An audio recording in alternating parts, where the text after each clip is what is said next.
नमस्कार, आप देख रहे हैं जनता मांगे जवाब और मैं राजेश सोनी। साथियों, छत्तीसगढ़ सरकार निवेश की नई उड़ान भरने का दावा कर रही है।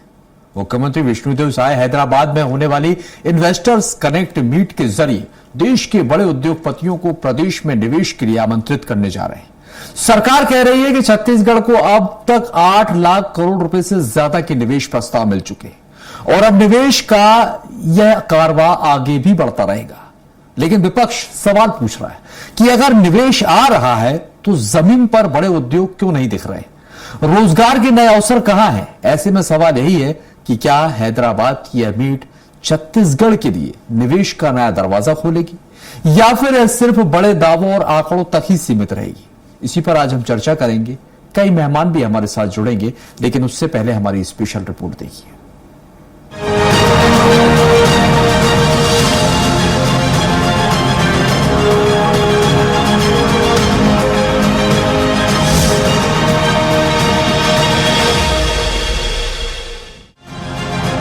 छत्तीसगढ़ सरकार अब निवेश आकर्षित करने के लिए देश के बड़े कारोबारी केंद्र हैदराबाद में अपनी ताकत दिखाने जा रही है। 12 जून को होने वाली इन्वेस्टर्स कनेक्ट मीट में मुख्यमंत्री विष्णुदेव साय और उद्योग मंत्री लखनलाल देवांगन देश की प्रमुख कंपनियों और उद्योग समूह के प्रतिनिधियों से मुलाकात करेंगे। सरकार का दावा है कि नई औद्योगिक नीति, बेहतर इंफ्रास्ट्रक्चर और निवेशकों के लिए आसान प्रक्रियाओं के चलते प्रदेश को अब तक करीब 8 लाख करोड़ रुपए के निवेश प्रस्ताव मिल चुके हैं। सरकार का कहना है कि इन प्रस्तावों को धरातल पर उतारने की दिशा में लगातार काम हो रहा है और हैदराबाद की यह बैठक निवेश के नए अवसरों का रास्ता खोलेगी।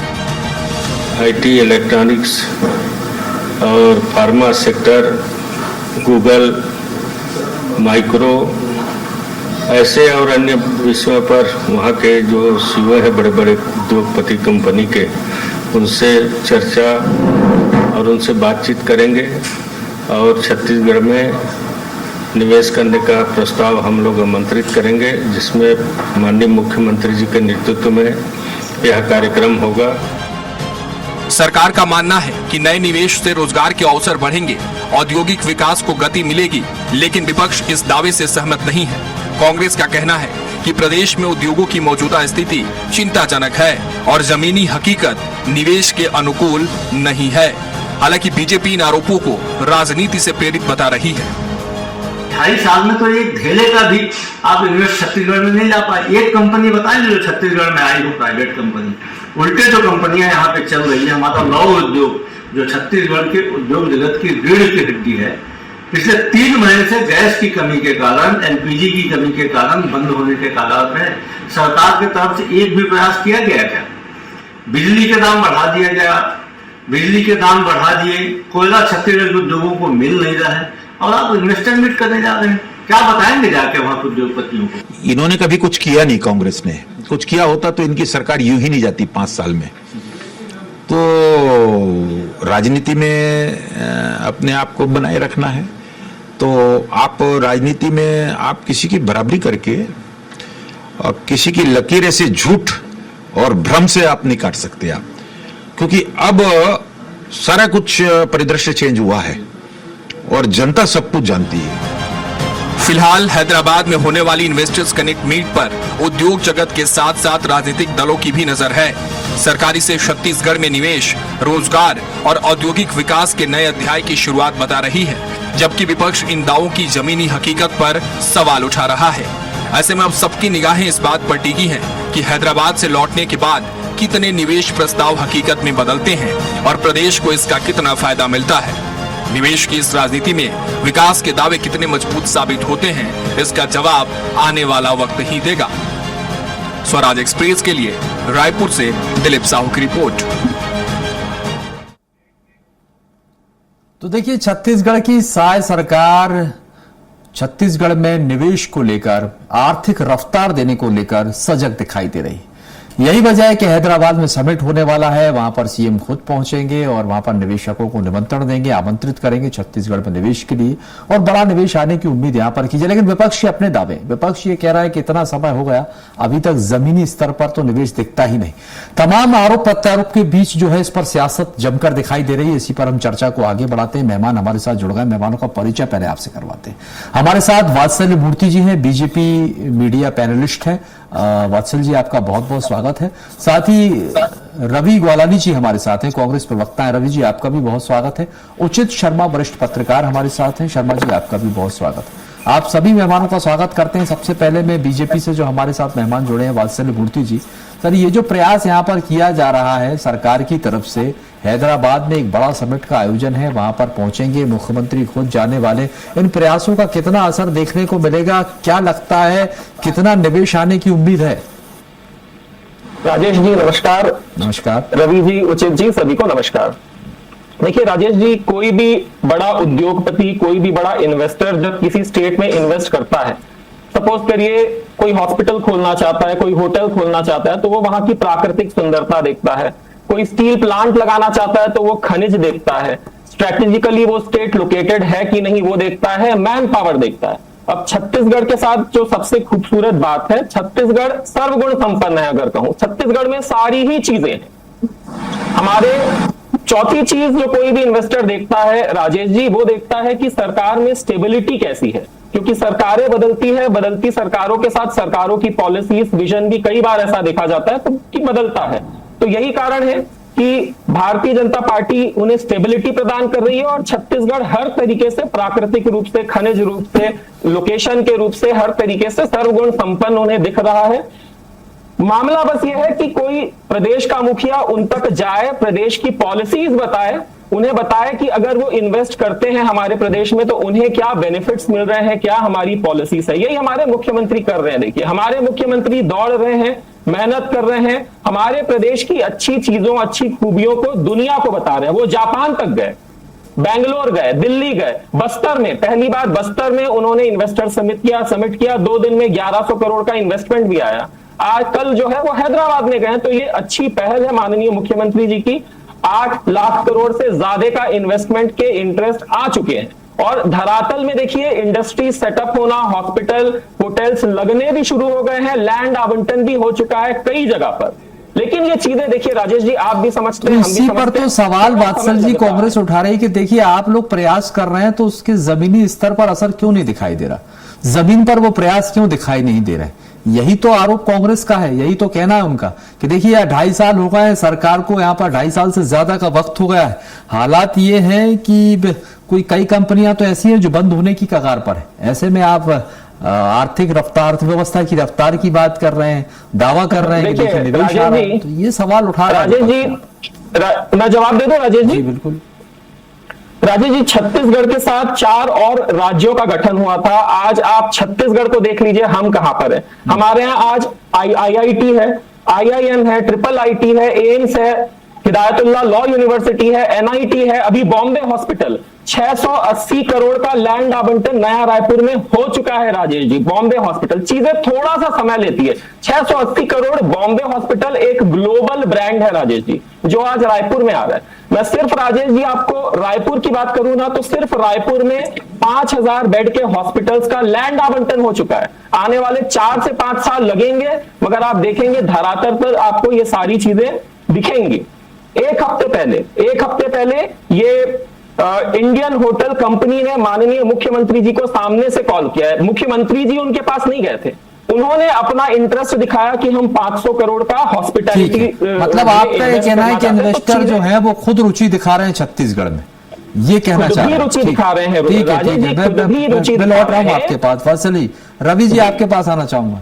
यहाँ तो ये दावा किया जा रहा है कि भाई छत्तीसगढ़ को लेकर जो है रुचि दिखाई जा रही है, इन्वेस्टरों का रुझान है कि भाई वो छत्तीसगढ़ में आए और यहाँ पर आकर निवेश करना चाहते हैं, और आप लोग ऐसे में सवाल उठा रहे हैं। देखिए राजेश जी, कांग्रेस पार्टी बिल्कुल भी सवाल नहीं उठाना चाहती है।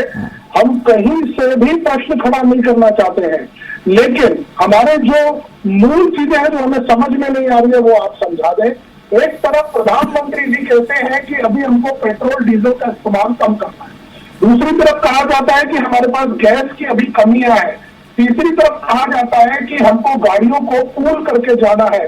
और अगली तरफ भारतीय जनता पार्टी कहती है हम नए इन्वेस्टर्स को लेने के लिए हैदराबाद जा रहे हैं। आप बताइए, जब तक ये बेसिक चीजें लोगों को नहीं मिलेंगी, उद्योगों को नहीं मिलेगी, नया आदमी कैसे आएगा? पहली बात। दूसरी बात, आईटी की बात हो रही है।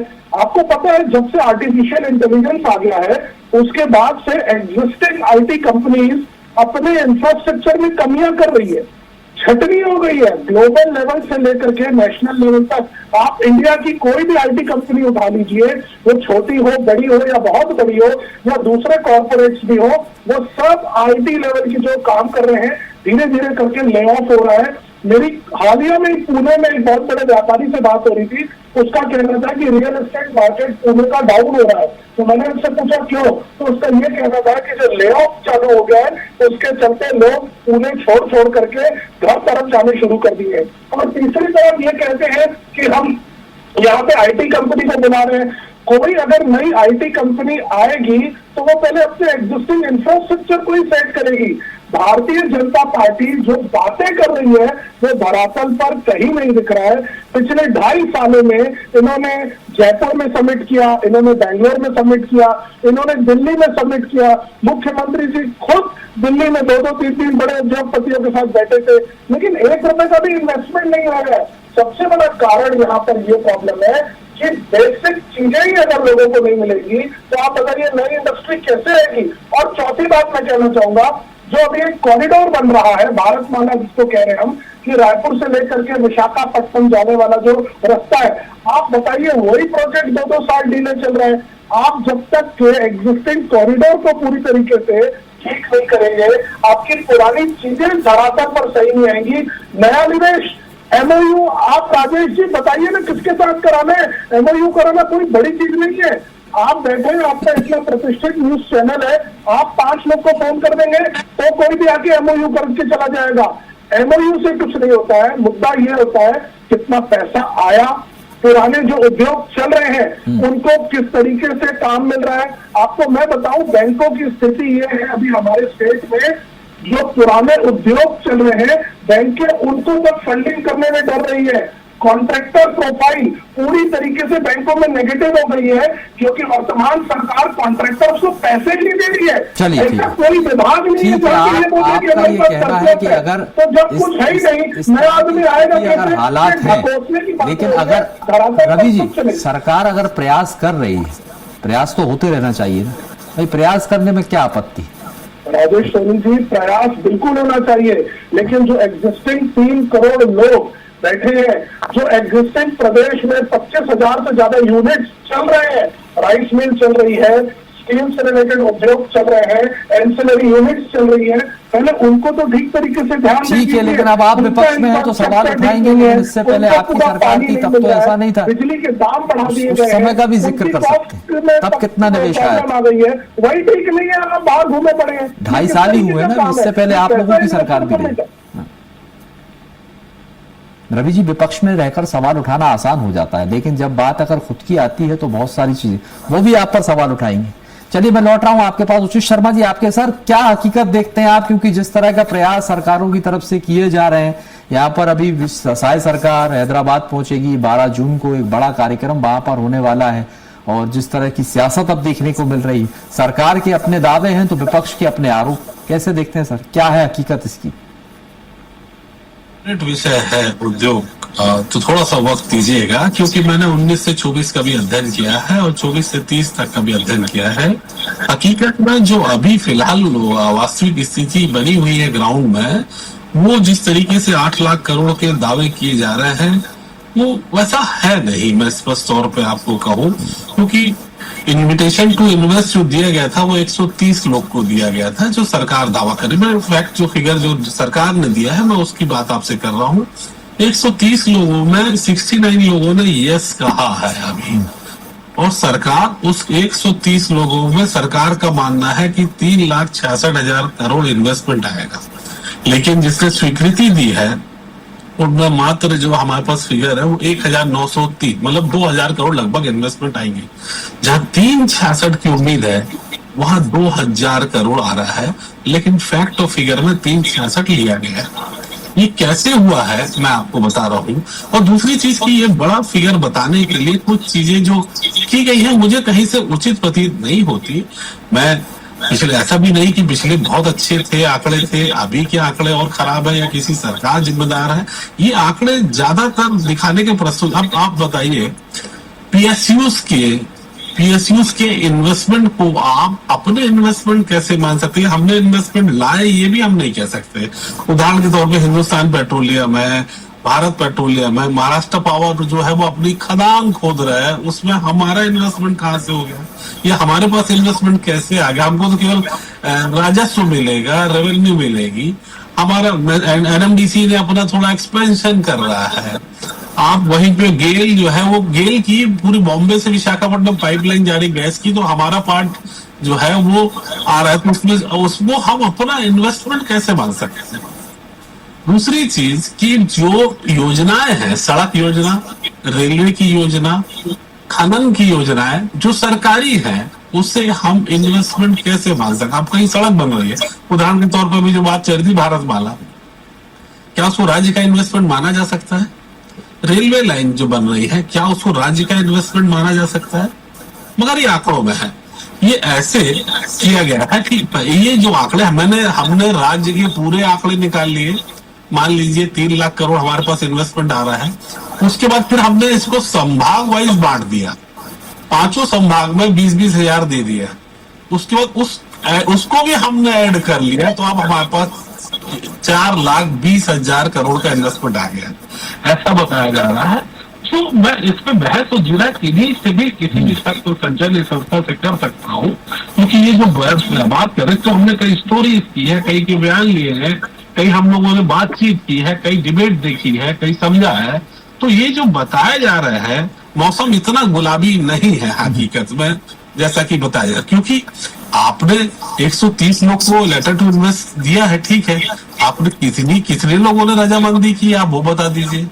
आप कह रहे हैं कि 1.5 लाख लोगों को रोजगार मिलेगा, और जो फैक्ट आया, आप ही के आंकड़े हैं, आपने जो आंकड़े दिए हैं उसका कहना है कि 1.5 लाख जो आंकड़े हैं उसमें 8,000 लोगों को बस रोजगार मिलेगा। 8 लाख लोगों को रोजगार कैसे दिया? ये आंकड़े कैसे हो जाते हैं? 1.5 लाख राजेश, 1.5 लाख लोग बता रहे हैं, 1.5 लाख वो रोजगार मिलेगा, मगर जब खुद अपनी दे रहे हैं तो उसमें 7,800 लगभग 8,000 लोग को रोजगार मिलेगा। तो ये चीजें जब आप डेप्थ में जाएंगे, ऊपर से हरा हरा दिख रहा है, लेकिन जब डेप्थ में जाए, आप इनसे कागज मांगे, इनके अधिकारियों से बात करें तो वो ना कागज प्रोवाइड करते हैं, ना एमओयू देते हैं, ना कंडीशन देते हैं। देखिए, कई गंभीर सवाल यहाँ पर हो जाते हैं। दावे कुछ और है लेकिन हकीकत कुछ और।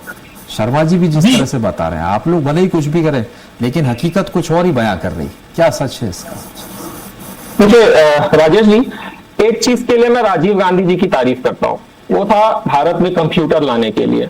जब भारत में कंप्यूटर आया था ना, क्योंकि अभी मैं रवि ग्वालानी जी को सुन रहा था, रवि ग्वालानी जी को सुनकर मुझे ऐसा लग रहा था कि रवि ग्वालानी जी तो राहुल गांधी जी से ज्यादा नकारात्मक है, पेसिमिस्ट है, इतने ज्यादा पेसिमिस्ट। देखिए, जब कंप्यूटर भी आया था तब देश में एक माहौल, लोगों में डर था कि नौकरियां आ जाएंगी, मगर असल में नौकरियां गई क्या?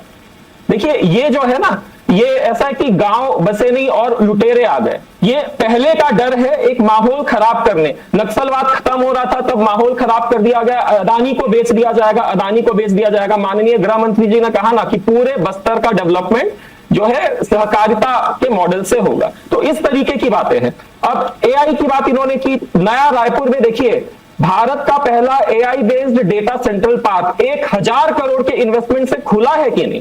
ये इसमें कितनी सत्यता है? 8 लाख करोड़ के निवेश आप लोगों को मिल चुके हैं, इसमें कितनी? राजेश जी, मैं बता रहा हूं, मैं सारी चीजें आपको बताऊंगा। उचित जी ने बहुत अच्छी बात कही, उचित जी ने बहुत अच्छे तरीके से अपनी बात रखी। मुझे तो ये नहीं था कि 130 में से 69 लोगों ने इंटरेस्ट दिखाया, 2,000 करोड़ का प्रपोजल। देखिए, मैं कहना चाहूंगा राजेश जी, अगर मैं एक जमीन भी, छोटी सी जमीन भी खरीदने जाता हूं ना, तो मैं अपना समय लगाता हूं।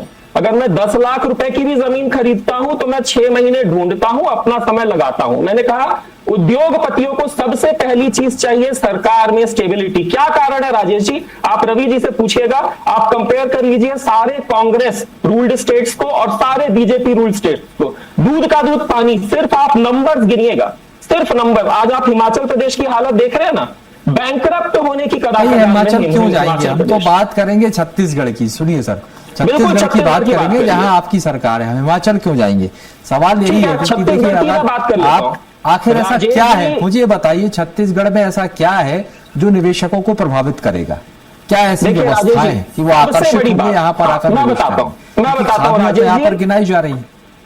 छत्तीसगढ़ का सबसे बड़ा जो अभिशाप था वो था नक्सलवाद, जो कि 50% ऑफ छत्तीसगढ़ को डेवलप नहीं होने दिया, अगर मैं पूरा सरगुजा और बस्तर संभाग देखूं तो। लेकिन उसके बाद भी जिन 4 राज्यों के साथ छत्तीसगढ़ का जन्म हुआ, सिर्फ 50% ऑफ छत्तीसगढ़ के डेवलपमेंट के बाद भी छत्तीसगढ़ आज उन 4 राज्यों में नंबर 1 है। आज तो नक्सलवाद खत्म हो गया है, ये सबसे बड़ा। चलिए ठीक है, नक्सलवाद खत्म होने के बाद रवि जी तस्वीर बदली है छत्तीसगढ़ की। रुक जाइए, चलिए रुकिए। इसका असर देखने को मिल रहा है और ये कहीं ना कहीं निवेशकों को प्रभावित करेगा। जल्दी से जवाब दीजिए। देखिए, निवेशकों को बहुत सारे फैक्टर्स हैं जो प्रभावित करते हैं। छत्तीसगढ़ की अगर हम बात करेंगे तो छत्तीसगढ़ बहुत ही अच्छा राज्य है। हमारी जब सरकार थी तब भी हमने प्रयास किया था लाने का और हम कई चीजों में सफल भी हुए थे।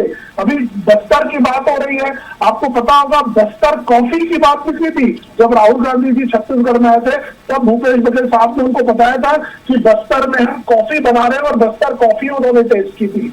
दंतेवाड़ा की बात करेंगे, हमारी सरकार ने डेनेक्स की स्थापना की थी। डेनेक्स, दंतेवाड़ा नेक्स, वहां के लोकल लोग जो है वो प्रोडक्ट्स बनाना शुरू किए थे और उसको अमेज़न के और बाकी प्लेटफॉर्म्स के जरिए हमने विदेशों तक के बेचने का एक इंफ्रास्ट्रक्चर बनाया था। तो कांग्रेस ने बहुत काम किया था। छत्तीसगढ़ में बहुत अच्छा वातावरण है, हमारे यहाँ निवेश आ सकता है। लेकिन मैं भारतीय जनता पार्टी से ये पूछना चाहूंगा, अगर पेट्रोल नहीं मिलेगा, डीजल नहीं मिलेगा, गैस नहीं मिलेगी और आर्टिफिशियल स्थिति तो अभी खराब हुई है। चलिए रुक जाइए। ये हालात तो अभी बने हैं, ये हालात तो अभी बने। आ रहे हैं आपको, एक मिनट रुचित शर्मा रुक जाइए सर, समय कम है, समय कम है। रवि शर्मा जी, क्या ये नक्सलवाद बड़ा फैक्टर था? अब इसे नक्सलवाद खत्म होने के बाद अब इसका फायदा मिलेगा क्या? ये निवेशकों को आकर्षित करेगा छत्तीसगढ़ में? बिल्कुल निश्चित तौर पर राजेश करेगा। ये हमारे जो दंश था 40 साल से जिसको हम झेल रहे थे वो अब खत्म होगा तो निश्चित तौर पे अट्रैक्ट होगा। ये एक ब्यूटी पॉइंट हमारे स्टेट के लिए है और हमारे स्टेट में वाकई ये बोल रहे थे मूर्ति जी कि वाकई हमारे स्टेट में बहुत एक पॉलिटिकल स्टेबिलिटी है और हमें गर्व है कि हमारा प्रदेश जो है इन चारों प्रदेश से बेहतर है और पॉलिटिकल स्टेबिलिटी है। मगर ये भी हमको नहीं भूलना चाहिए कि टाटा जैसे प्लांट भी 20,000 करोड़ के प्लांट 2005 से 16 तक हम उनको स्टेबिलिटी के कारण ही वो वापस गए और जो वापस जाने का सबसे बड़ा कारण था लॉ एंड ऑर्डर। तो हम अगर कोई चीज ला रहे हैं तो कोई चीज जो चली गई उसकी जिम्मेदारी भी हमको लेनी पड़ेगी कि जो लॉ एंड ऑर्डर की वजह से 10 साल 2005 से लेके 16 तक जो थी वो सरकार स्टेबिलिटी नहीं दे पाई थी, लॉ एंड ऑर्डर को वहां व्यवस्था नहीं कर पाए थे, इसलिए टाटा को वापस जाना पड़ा। लेकिन फिलहाल ये पूर्व की बात है। लेकिन वर्तमान स्थिति अगर हम देखें तो आप किसी भी डेवलपमेंट में आप अपने इन्वेस्टमेंट में PSU के इन्वेस्ट को काउंट नहीं कर सकते, आप हाइपोथेटिकल दे नहीं सकते। जमीन में जो MOU अच्छा ये पूर्व सरकार में भी था, ऐसा नहीं कि वर्तमान सरकार में भी, पूर्व सरकार में भी ऐसे आंकड़े प्रस्तुत किए गए थे।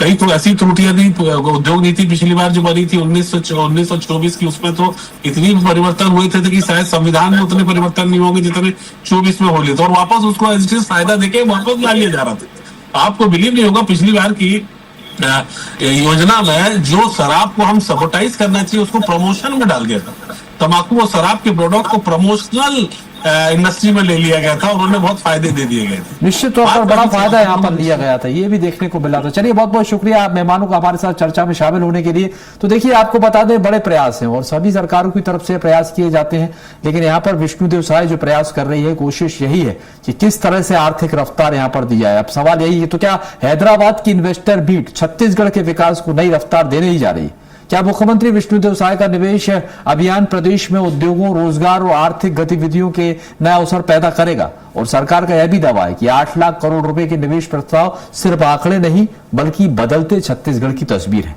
ऐसे में अब सबकी नजर इस बात पर है कि हैदराबाद से निवेश का यह कारवां कितने आगे तक बढ़ता है और प्रदेश के युवाओं को इसका कितना लाभ मिलता है।